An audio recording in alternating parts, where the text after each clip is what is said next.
So in this video, we're going to look at the limit as x approaches infinity of yet another rational function. This time, notice that the degree in the numerator is 1, and the degree in the denominator is 2. So this might play out a little bit differently. And just remember that we're going to keep using this property for this type of limit. And if n is a positive number and c is just a constant, that limit is always going to be equal to 0. So our strategy says divide everything by the highest power in the denominator, which is x squared.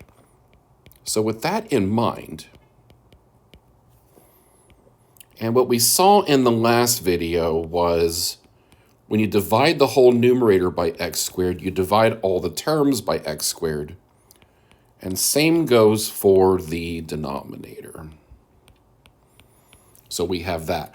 And now I'm just going to simplify everything that we can. So 30x over x squared is just 30 over x. I have 61 over x squared. I have 3 here, and I have 2 over x squared.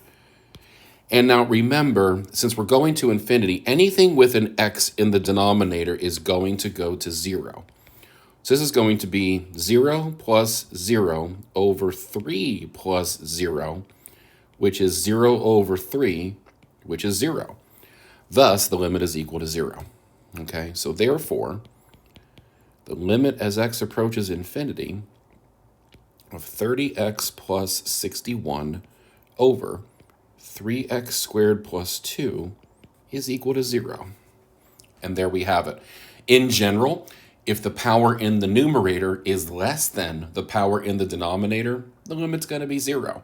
So that's another pattern type thing that you can